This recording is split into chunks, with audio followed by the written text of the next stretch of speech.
Welcome, homebrew fans. We have more games than just what's in the custom game showcase, by the way. I was noticing people having a good time on battle stations over in the vendor hall, down in the Southern New Hampshire Club Room. There's a game with some custom software. So look around all over the show. This is our 10th show.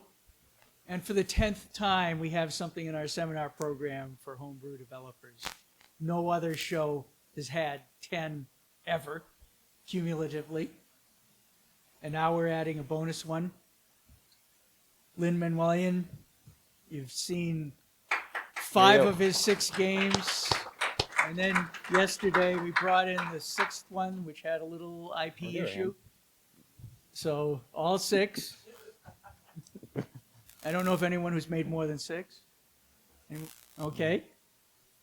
But if you want to start now, if you want to start as young as the kid from San Diego so that you can exceed his lifetime productivity eventually, then you should learn from him what he knows about game development. And we are going to be doing an improv session, right? A little bit. So my original idea was to have my Wacom tablet here and actually design a layout with all of you. I didn't have a chance to go home to get it, so I'm going to kind of shoot from the hip with this and talk about a couple of the other games that I do have and show some of the sketches I've done and how it went from sketch and why I chose some features of the sketch to the CAD drawing and finally to the final thing that you see out there. And take questions along the way. If anyone has questions as we go, just kind of raise your hand and I'll answer them. We'll have the guy run. He needs to lose some weight, so just everybody. If someone asks a question here, someone over there needs to ask the question then back. All right. My name is John Manuelian. Everybody knows me as Linoleum or some flavor of that. And I'm a professional game programmer. I've been for like 18 years, something or other now. But those are video games, not pinball games. I do pinball because I enjoy pinball, and why not, right? So a while ago, 10, 12 years ago, that's sometime back in the PS3 era, whenever that was. What? The PS3, not the 90s. What the hell? So sometime back in the PS3 era, I was working at a company and they wanted to make a virtual pinball game, and it ended up releasing as Pinballistic. It was a 2-player heads-up where you can kind of grief each other. I didn't know anything about pinball at the time, and yet I needed to program pinball. So we had the easiest game possible, local, Simpsons Pinball Party, so I learned how to play on that. And I learned what rules were based on that. We actually did all our design in Visual Pinball for all that. And I created a converter to take the Visual Pinball file, convert it to OBJ files to load into 3D Studio Max to then generate all the images. And then I also created a Visual Basic to Lua conversion. So we scripted everything in Visual Pinball, and then it just converted to Lua and loaded into a C++ engine for PS3. So that was my introduction to pinball. And during that, I got the crazy idea to build a real thing, and it snowballed from that, more or less. The very first game I designed, you've never seen. It'll be here eventually. It's called Fairyland Tales. It's kind of an Art Nouveau-y fairy and magic thing. Nothing to do with Magic Forest, but that I'll get done eventually. I've learned a lot, and I look at that playfield and I think, oh, that's neat, but why did I do that now? That's what 15 years of doing this will do. So there's that, and then Haunted Cruise was officially started in like 2009, and it's still going. But I've changed my design philosophies over the years. Initially, I would start with foam core, or I would start with a piece of wood and kind of stick things around, kind of like the guys we're talking about here. Now, I go straight from a Photoshop sketch into CAD, and then I only do CNC cuts from now on. So if my first cut is wrong, I make the adjustments in CAD, and I cut another one until it's right. it just makes life a lot easier. So I'm not trying to measure things and get the measurements right, because whenever you use any kind of measurement tool, you're gonna be off by just a little bit, and those little bits count sometimes. But anyways, a year ago I did a game called 12 Days of Christmas, which is now Christmas Countdown, which you can all play. I live streamed all of that, so I'm going to talk about that a little bit. That took me about two man months to make, and I start out with a sketch in Photoshop.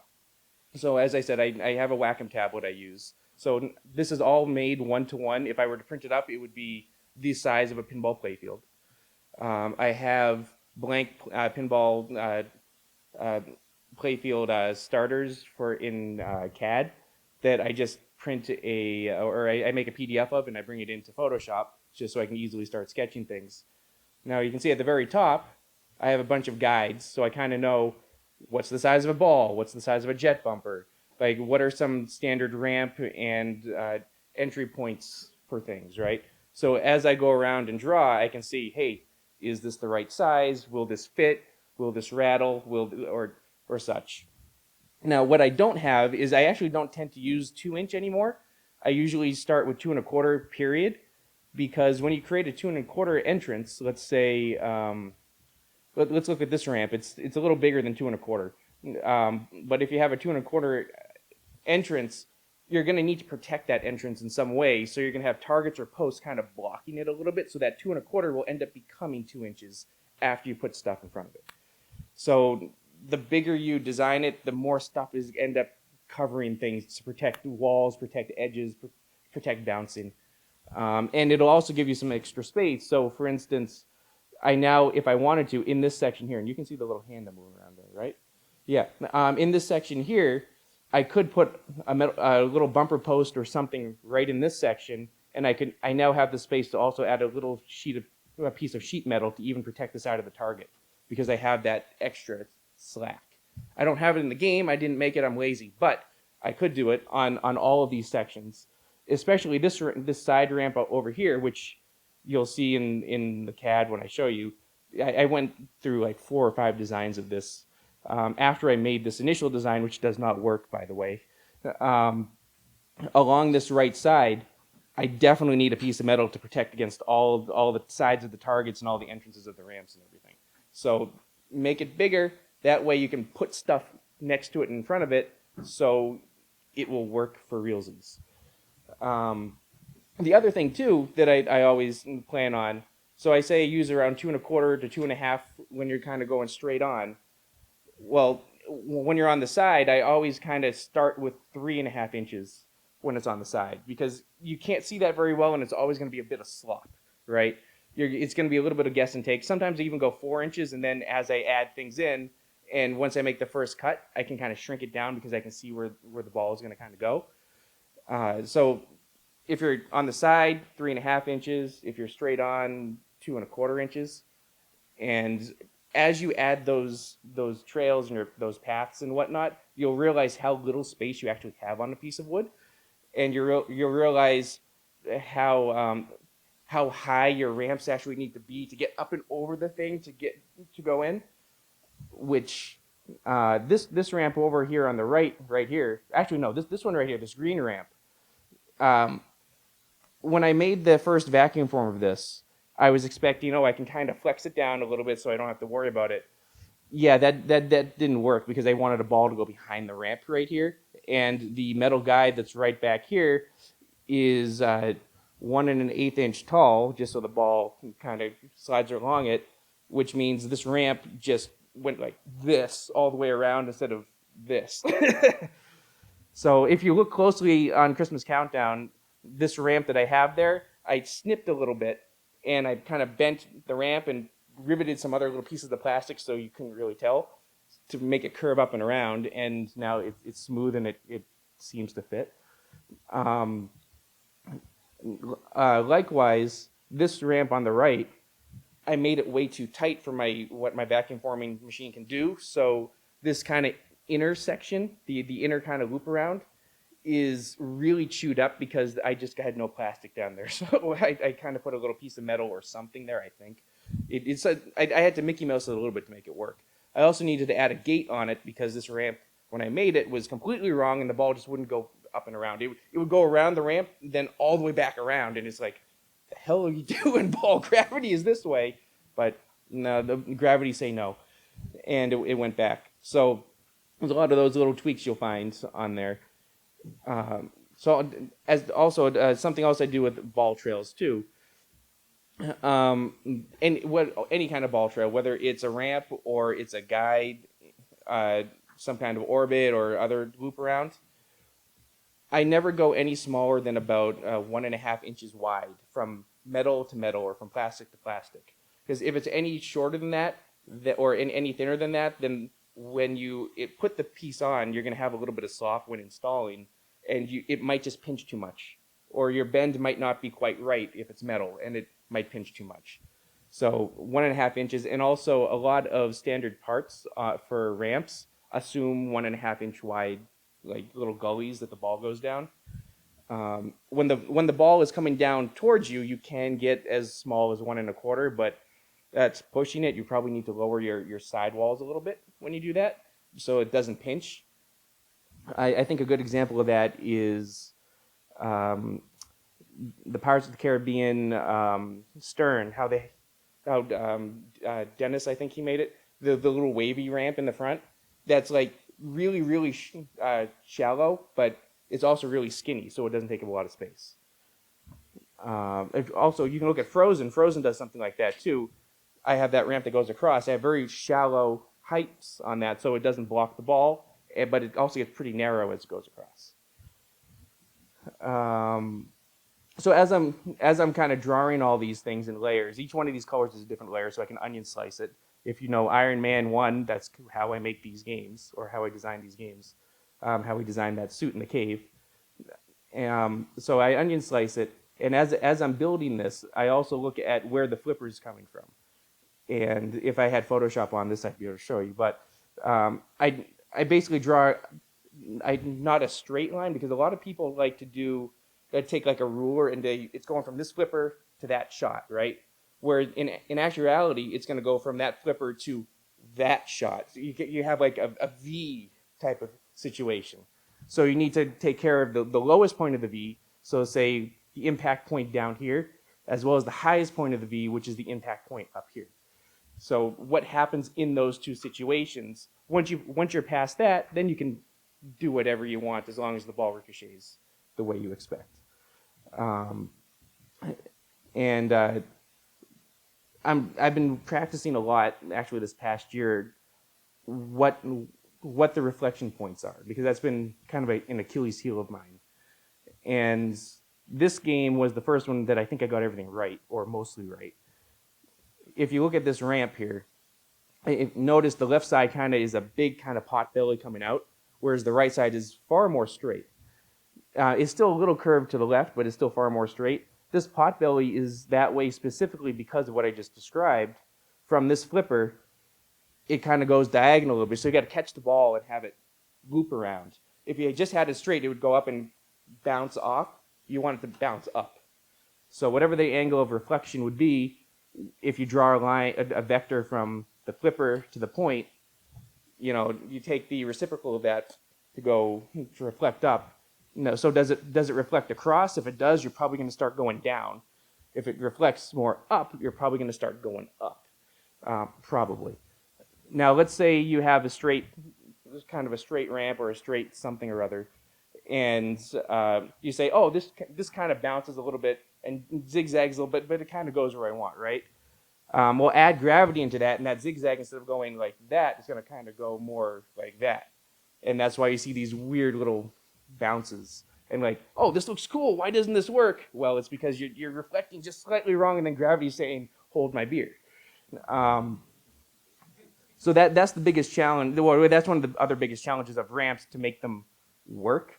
Sure, it looks like this is going to work great on paper. It's all smooth, but then gravity comes into play and kind of changes how your reflection is a little bit. So your best, or what I've determined so far when I design, if it's on an angle at any point, instead of that reflection point being equal, like if you have a mirror, bring it down just a little tickle. each time you reflect. And if it still makes it where you want, it's probably going to be okay. And the steeper your ramp is, the more it's going to kind of bend back down to your reflection point. I don't know. Is it, any questions on that? Any curiosities? Yeah. The big, yeah.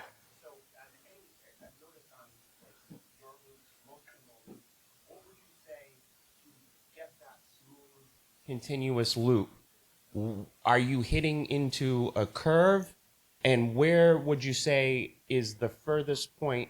Like when you're rolling down that flipper, in order to hit that main loop, you're not designing for the tip of the flipper. You're designing for That's not the one I want. what is your main like shot for that loop? Where does like the flipper, I guess, origin point from the flipper to getting into that loop, and then the final destination point? Where do you ideally want to hit into that loop so it curves into it? All right, so this is from my own guesses, and I'm using the really advanced Microsoft Paint for this, so please bear with us. I want the ball to ride directly perpendicular with the entry of my ramp or whatever it is, the guide, the loop, because if it goes right on this point or right parallel to the your guide, what is the reflection point of something parallel? There is no reflection point. It's infinite. It will just go around. So the ball will, if your guide is then really nice and curved, your ball will then, through the curvature and all the other physics, it'll loop around, right? However, if your ball, now you're never going to perfectly get it straight on that. So let's say you hit it kind of more up this way, right? So it's a bit higher. Well, if I hit right here, what's my reflection point? There is no gravity involved except for this steep of the play field, the 6.5 degrees or whatever the hell you're doing. The reflection point is generally going to be like that, because if you draw a line right at this point, it'll then reflect up, and eventually make it kind of around. And this, as you can see, this is going to rattle a little bit if you get it really high up. There's no question about that. But the width of the ball will prevent that, because a ball is not that small. A ball is more like that size. So the entry point of this is always going to be more down here, which will reflect much more up that way and around. And just after a couple hits, once you're going along with your curve, the ball will just roll around it. You don't have to worry about going to like infinite bounces. It'll just kind of curve. But the first couple bounces are always going to be like off that reflection point until it gets curved. So again, if your ball kind of goes in right here, well, what's the reflection point at this point? If you draw a straight line, the reflection point is going to be like that, and then it just goes right up and around. So that's how I kind of do it and how I kind of look at it when drawing it. And I use SolidWorks, so I can make a sketch that attaches to a point and attaches to another point and see where that kind of bounces a little bit and see what the reflection points are. Any other questions on? A little bit of quick and dirty with that Yep. VPX by using fake ramps. So I'll make a ramp that has an entry width of 5 and an exit of 80, so it makes a nice cone. Yeah. And then I estimate where on the flipper I expect, if I was playing a game for the first time, I would try around here. I anchor my 5 there, and then I drag my 80 to my shot entrance, and you can see the cone that you're going to have to deal with, and then you can just like mark a bunch of points and on your rail do your reflections, Yeah. and it's nice, quick, dirty, easy to find out if you're just going to immediately rattle out or not. Right. But Yeah, with VPX, that using a ramp is a great way to do it. With SolidWorks, you can just have a sketch that has a small 1.5 or 1.25 inch at the end and 2 inch at the top, and then you can just kind of drag the thing around. You can even use like spheres and sweeps and tangents and whatnot if you want to be fancy, but that's work. So that's kind of how I do that. Are there any other questions related to this kind of thing? All right, so as I'm drawing these sketches, my first sketches are going to be really quick and dirty, like somewhat straight or somewhat, maybe this angle is right, but then I go back and I kind of refine, and you can see like this curve on the ramp or this roundness has a lot of sketch lines around it and the darker your sketch line is, the closer to probably what you want. Kind of like in animation, the darker your line is what your actual thing is going to be. As far as where other things go, I tend to use rubber posts a lot, like the little rubber bumper posts in between things. And once I get my shots right, I turn those rubber bumper posts into spot targets. And now, if I want to spot target somewhere, I'll just put it where I want it. But if you have a bumper post, you don't necessarily want to just shoot the damn post of it straight up the middle. You want it to do something. You could use a piezo sensor. I don't know. Who knows what a piezo sensor is? Yeah. You could use one of those to detect an impact. It's going to be very noisy with all the other clicking, clacking that a pinball machine can do. But it is possible. They use those on Tato Drum Master, the big drum arcade game, so you can do it. And there's a couple Williams games in the past, some prototypes that actually use them too. It would be tricky to get the software right, like generally consistently right with that though. So targets best. Okay, so I would take a sketch like this. I would bring it onto a piece of wood in SolidWorks, and it'll eventually turn into the thing over here, which I'll load up. Here. Yeah, No, I don't want to save. Just load it. It'll turn into this, kinda. Again, I made this in 2 months. It's not very clean. Please excuse all the muck. But if we do a top down of this, and we do a sketch, a see-through sketch. No, that's not what I want. I want to zoom in. Come on. Yeah. A lot of these lines you see, except for this ramp, because it's clear, because of course it is. Can I make that a little bit nicer? Yeah, there we go. You can see a lot of these guys that I have in this sketch here, translated directly into this, generally speaking. It's a lot cleaner because I'm now using CAD. I'm now making my curves and arcs, legitimate curves and arcs, and not this fuzzy little hairballs around these things. But it's stuck closely the same. I then cut this playfield. I usually don't put the inserts in yet. I do have the insert holes here. Let me isolate this for a second. There we go. Playfield. Ignoring the, I think I can hide the insert holes, right? Yeah. Let's hide that. Let's hide that. Really? Can I? Okay, I can't. Never mind. Yeah, so this is what the playfield is when I'm ready to cut it. Every ramp has a, god damn it, I wish I had my mouse. Every ramp has a little footprint on it, so it kind of sinks a little bit low and has a nice curve into it. It also helps me know where the hell to line it up.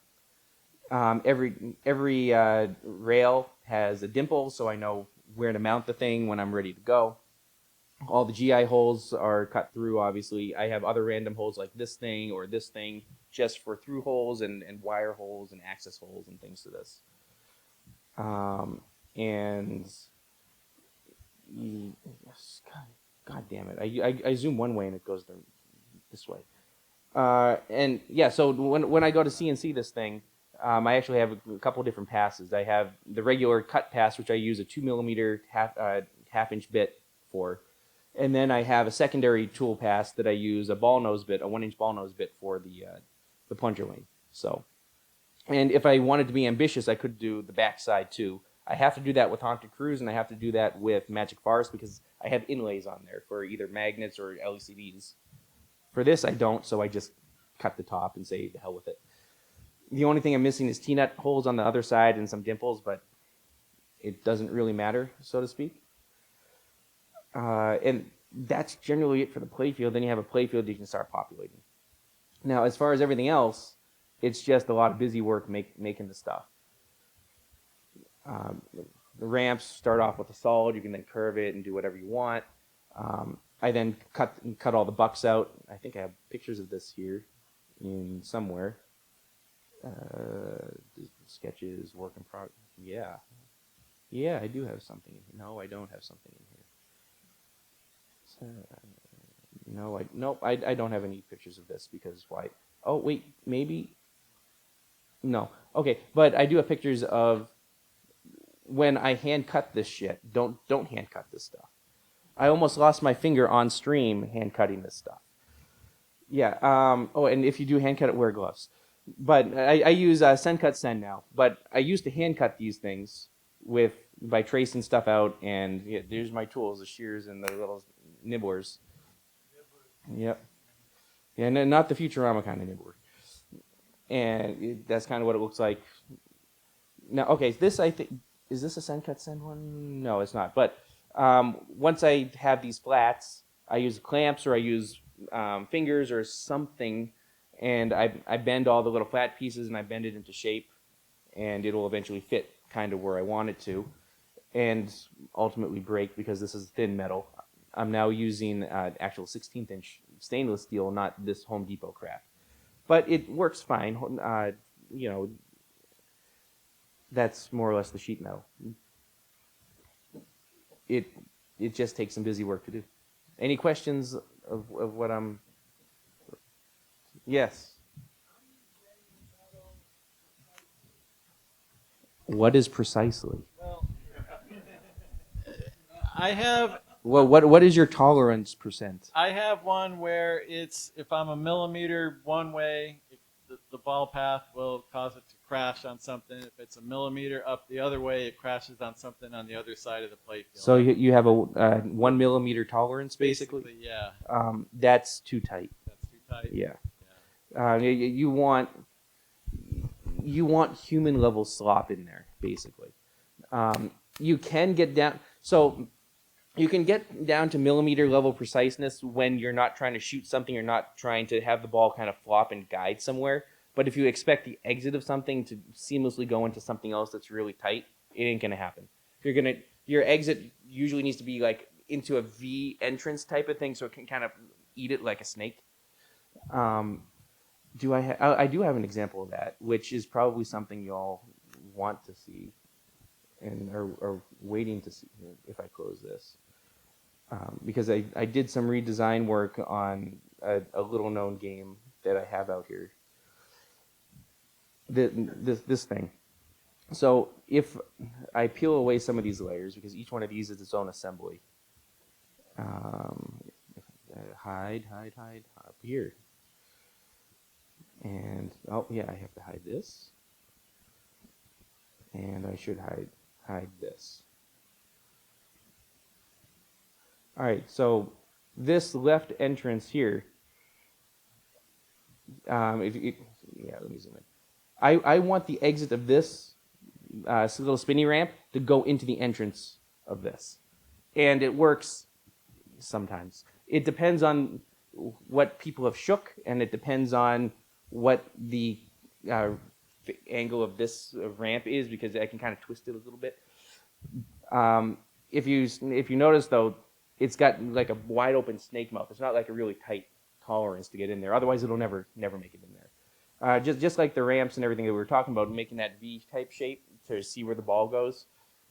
Anytime the ball leaves any space, you need to start making that V. And if it's something that you've powered, you can make that V like more narrow. But if something gravity is going to take, you kind of need to make that V with kind of like a slack jaw coming down, because it will dribble out of whatever you want and not do what you want. So yeah, that's that thing. And the original version of this game, before my modification, didn't have a target right here. This target was way in the back over here, which I hated because I want full orbits both ways. So I moved the target over here, and this path used to be even bigger. It used to be like this gaping thing just to suck anything down into it. But you didn't really need that ultimately. So that's why I shrunk it, but I still made it large enough to try and catch. Something else you may notice, the lower part of this guide is straight and flat. That way, any ball kind of coming this way can ricochet in. But this is slightly curved in. That is specifically for this to catch in an angle and loop around really quickly. And again, it mostly works. usually, kind of. Yeah. I know you're in the CAD phase now from the Frankenstein. You go right to CAD, but say you were still in that Frankenstein phase. Going from paper to rail, it feels different. Do you know of any good, like, other than the hand cutting, sourcing metal? Or just a way of making something to see if it'll work quick? 'Cause, I like, mean, you can buy aluminum strips and kind of cut them down and tape them in. I did that sometimes. You can get metal strips, do that. Really, anything I tried always sucked. But another philosophy I take in mind is if you're doing it more organically with like paper and whatnot, if your stuff works in paper, it'll work really well in metal and plastic. So make it work with paper. Then that friction is gone once it's normal. And if your ramps can work without a ramp flap, that's even better. Because when we put the ramp flap, forget about it. Just bump the coil down on your flippers because you won't need the higher coil.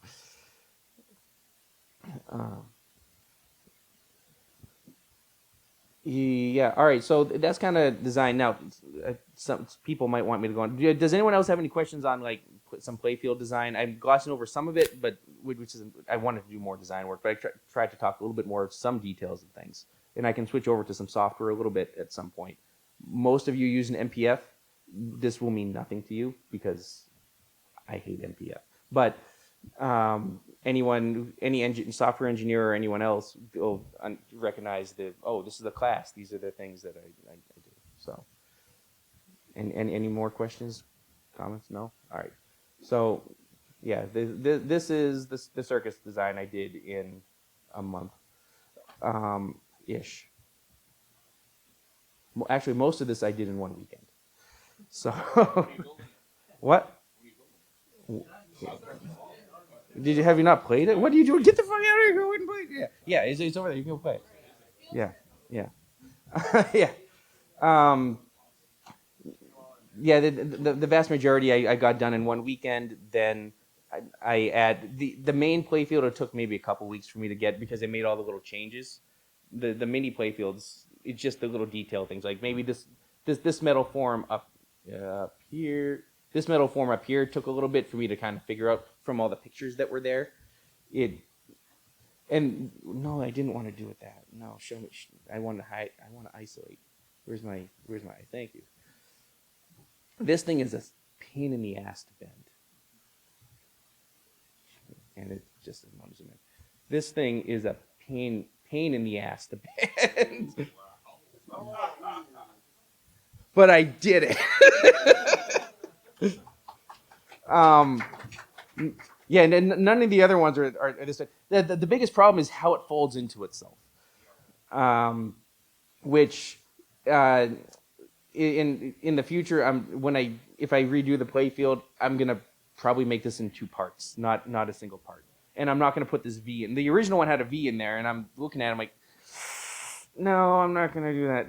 The other playfield. Let's undo this. Exit isolate. That's what I want. This one down here was again based on looking at things, and I do need to not isolate this. Actually, I can isolate this thing, can't I? Ring. Can I isolate that? No, but of course I can't. All right. No, that was the playfield. Can I do the whole? No. All right. Anyways, this thing is actually in two parts. It has a standard opto bracket on it, and then a piece of folded metal. This was a lot easier to bend. Again, rotate. It doesn't have all the folds into itself, and then I just rivet that other bracket onto the thing. I just need to make sure these two holes line up properly, otherwise the opto isn't going to see each other. So I'm going to redo the other one like that at some point. Then it'll be a little bit nicer. I think I have an image of what that actually looks like. It doesn't look nearly as nice as that building. Over here? Maybe. Yeah, here we go. Yeah, look at it. See, so it's a little curved, but it works. Oh, I have fingers that I can put on a clamp and good, so I can get some of that, but they're not going to fit in this section. So that was pliers and bending and manhandling and swearing and throwing it and whatever it took to get. I tried to put the whole thing on the clamp and just squish it, and then it bent all out of form, and I'm like. And this is Sencut Sen's real stainless steel, so it's not easy to bend. Okay, yeah. Here's the other one. It's just simple couple bends and then this thing. I chose not to rivet it. I chose to screw it. So if I need to take something off, I more easily could, and it didn't make any difference. I don't have the nice press rivets. I use the pop rivets. So a screw head and a pop rivet head is very similar to each other. This is the lift mechanism, which is also a bent piece of metal. Wait, do I? No, that's that. Oh yeah, here's the front of that other one. This is a bent piece of metal. It came all flat. I didn't bend it right, so things bind. Oh well, it kind of works. But yeah, it all came flat. 1, 2, 3, 4, 5, 6 bends needed to be on there perfectly. This is why I say don't do millimeter precision, because you're never going to get it. Any questions on any other questions? No? All right, software. As I say, my software is different. No, don't say that. Please? Thank you.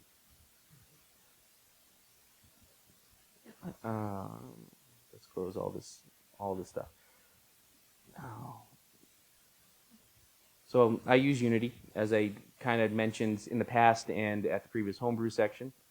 And I've built, over the course of these past 10 years, a standard engine that I can just take and plop, and I automatically, without even trying, have a game that supports 4 players, 3 or 5 balls, kind of sort of tilts that they're disabled because they break things, score bit, and attract mode sequencing and all top 10 lists and all that. It's all just natively built into it, which is one of the reasons I can make a playfield and then poof, all of a sudden flip it.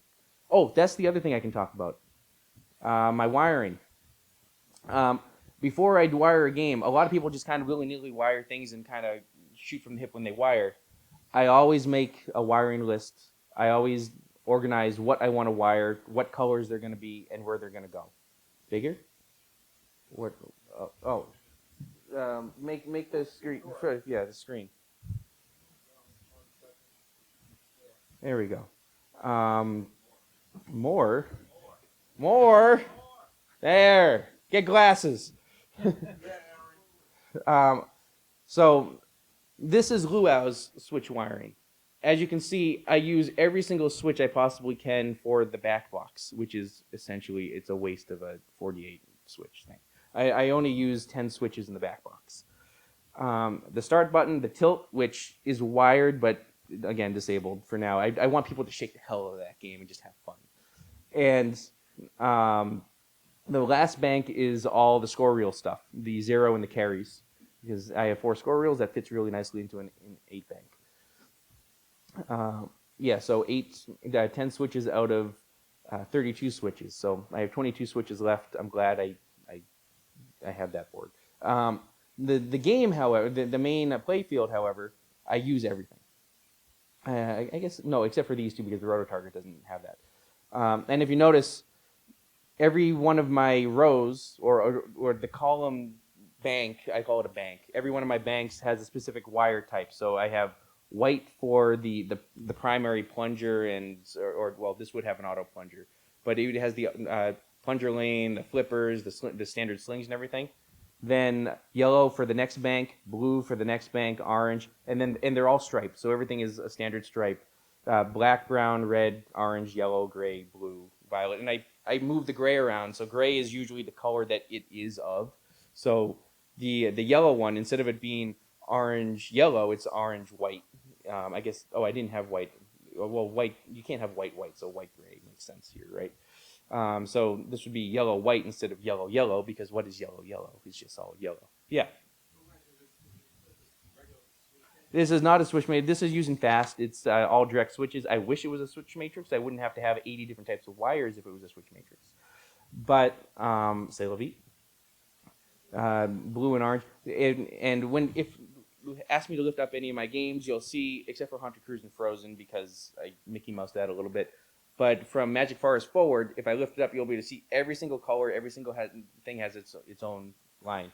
I also just, from the original Switch matrices, usually green was like a return line in a lot of systems, or a common line. I still use that for this. So for instance, if you see green, blue, you know that's green is part of the blue bank and all the blue switches. So it just makes it really easy. I mean, in theory, I could say like blue, black is the return line or the ground line, but I like to keep the green so I can just very easily find that and color coordinate it. So I define all of this before I do any wiring. And now that I've done a whole bunch of games, I actually have a standard wiring that I do for all my flippers and all my banks. So I can take Magic Forest and put it in the Christmas Countdown cabinet, and the flippers will work and the trough will work, because that's just the standard bank that I use. And vice versa with Haunted Cruise and Frozen, I can do the same thing. I can't do Haunted Cruise into Magic Forest because that's my custom driver versus fast. I am planning on converting Frozen and Haunted Cruise to fast, though. So you eventually can swap any of my playfields into any of the other cabinets because it's all the same. You don't need to do this when you're designing your own game, but if you want maintenance ability, this is vital. Because now I can just give anyone this and say, fix the game, and they'll be able to figure out what's not working. Seth even went through Haunted Cruise, so he is now a Haunted Cruise expert. He can fix anything in that. All right, so with that said, how much time do I have left? Am I being kicked out? What's going on? I have half hour? All right, you guys can get another half-hour nap. So let's go to, what is this, Luau? Let's go to Luau. This is happening, yeah. In my platform also, I have a debug menu that I can bring up with tab, and I can see every switch connected. I can see all of my LEDs. I can't lean back. I wanted to lean back. All of my LEDs, what they're doing, what the latest switch is. Yeah, so here's my little debug view that I can kind of bring up. Eventually, I'm going to clean this up a little bit more and make it in an operator menu so you can see all this stuff. But for now, it's just me. Also, it has the Scorebit QR codes, both the Connect and the register, if I want to, and a little console and things. For Luau, I have another set of 4 digits. These represent the score wheels. Before I even hooked up the score wheels, I had them working in code here. Then it just, poof, worked once I connected the switches with real hardware. So let's turn this on. Let's give this a run. So every one of my games, some of you may have seen, it has this boot up screen. This connects to my server, or this connects to the Unity servers because I use Unity Cloud for everything. This connects to remote configs. This connects to analytics, all kinds of things. All my games use remote analytics, so I can look to see what everybody's playing, what modes they played, and all that fun stuff. As I say, if I press tab, you can see on the left here, this is the LED texture. So what MPF does, it makes like slideshows or something for their light shows.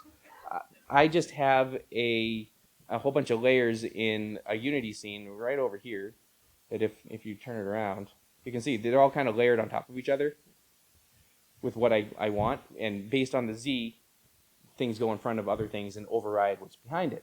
And then I save this to a rendered camera, which is attached over the control camera. And the texture is here. So this texture right here, which is teeny tiny, because I don't need anything bigger than a 64 by 64 pixel texture for the lamps, and it's really expensive to sample things back into things.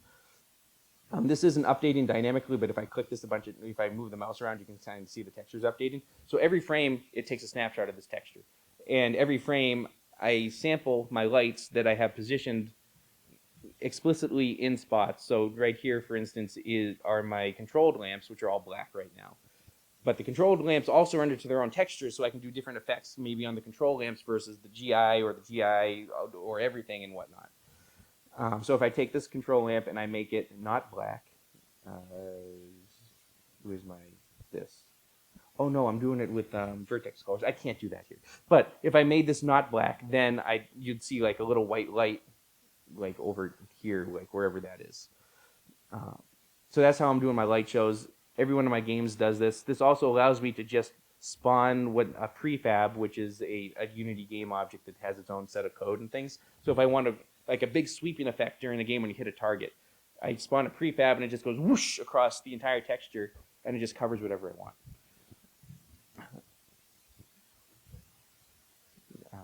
Now also for switches, if we look at this texture right here, all my switches are attached keyboard keys. And if so as I'm touching around, you can kind of see some of them are turning green. That's because I'm spoofing key presses. So if I wanted to play this game right now, I need the trough filled in. I need to press the start button. Then if I press A, I'm now on the plunger lane. And now typically you would release the plunger, and that's the equivalent of just releasing the plunger. So now my skill shot is lit, which is connected to either the skill shot scoop or a couple other targets. So let's say I hit, that didn't matter. So now I missed the skill shot and I got an in lane. So now this light came on. I accidentally hit one of these lights. So if I hit this a few more times, those lights will come on. And I program my games like this. Once I know that the mechanics work and the switches work, I just sit at home and I just play with things and I see how things all work. And then maybe I'll go and I'll push an update every once in a while. And yeah, you can see the score rules are going up because I pressed a lot of targets. So I mimic it in real time as though it's pulsing. So whatever the same pulse delay that I would have on that's what that's doing the pulse delay of and the counting up of. And then if I drain through the center, I get no points and it switches to the next ball. And I can see I'm now in ball 2, which is small for you guys, but it's right up here at ball 2. And if I'm done, left flipper, which is the left arrow key, start button, I hold that for a couple seconds, and the game will end and go back to the attract mode with everything. So I get all the mechanics working, I get all the lights working by just making sure that it's linked properly with the game and with the game code. Then I just write C# code, like standard C# object-oriented code, just at home, sitting in a chair, sitting on the toilet, whatever. And it usually works. Yeah. I don't hate fast. I use fast. What do you... I just don't like the Python language. And I don't like YAML. I'm a snob. I'm C++ in assembly, so any other questions?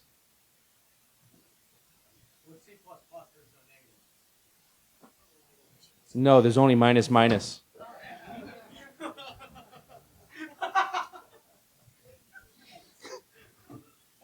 I agree. I agree. Yeah. All right. I think that's going to be about it. That's a little bit more. Oh, you have a question? Yep. What was your work experience like before the job 10 years ago that you started designing? I'm a game programmer. I've been writing video games since the 3rd grade. That's what I live, breathe, and eat. And that were you East Coast? Oh, I'm Massachusetts. Yeah. Oh, cool. Yeah, I started off writing DS games, then went PSP, PS3, and I do mobile now. Yeah, PS3 in the 90s. Yeah.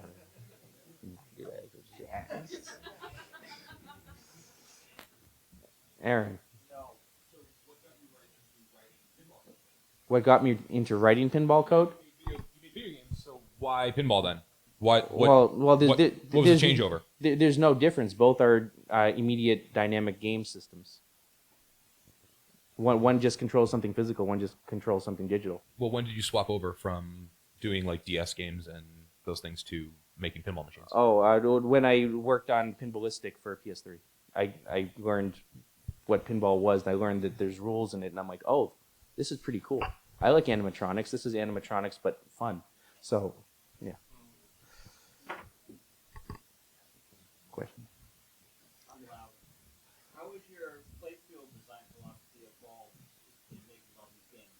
All right, playfield design philosophy evolved over making all these, or during making all these games. I don't know.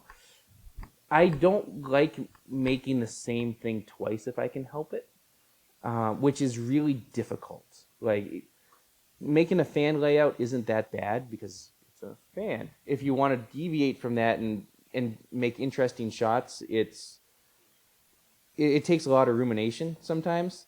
Like, I have another 20-odd sketches, kind of like what I showed you, of just other layouts that I'm still thinking about and deciding on. And some of them will probably never come to light, and I might take a couple and mash them together because I like how something works, but I don't like how something else works on it.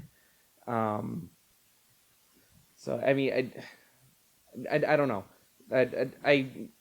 Most of my design philosophy has come from a little bit of trial and error, but also just really hardcore studying how System 11 and WPC era games are composed, the materials that are composed, why they feel solid versus some of the 2000 era games feel a little light. Like, even though it's the same, but why does it just have that feeling? Like the airiness versus the completeness, and why does it feel like something is more of a world under glass than something else? Like that's the kind of thing I kind of focus on and try to understand. Yeah. Is the Unity thing? Have you ever thought about putting that on like GitHub? Because I think that would be useful for a lot of people. If you want to make a game with my platform, you're welcome to. Otherwise, trade secret. The DLL for Fast is on GitHub for everybody, but just my whole system is not.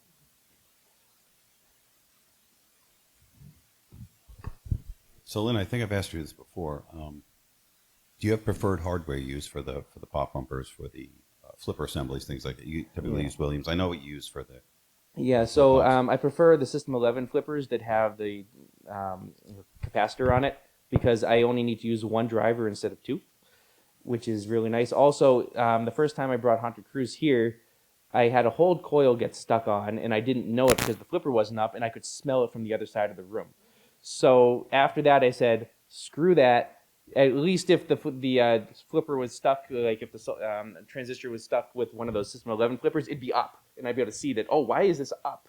But it was literally stuck down, and because it was on for a little longer, it just fused down, so it just wouldn't go up. And like walking around, you wouldn't know if no one was on it. So that's why I use that. And for the jet bumpers, I used to use the Williams style, but that's a pain in the ass to line up underneath and everything, especially for development. So final versions of layouts, I'll probably switch to that just because it's in wood and it's kind of nice. But for development, I use the Stern Data East full plastic assembly. It's just a 2.5-inch hole. You drop it right in, and the little spoon is always perfectly lined up mostly, and you don't really need to make many adjustments.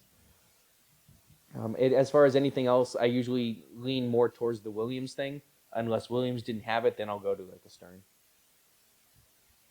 But I may replace the coil with a Williams coil, though. Any other questions? Oh, wait. Oh, well. All right. I got a. I've always wanted to make a wedge head because wedge heads are kind of neat, and I actually designed another wedge head that I want to make as well, called the Joint. And the whole point of it is trying to roll. And there's going to be 2 score reels. A score reel for the main score and the score reel for how many times you've rolled it. And the catch line is how many times have you rolled the Joint. And I only want to make the game for that joke. And I have a layout for it.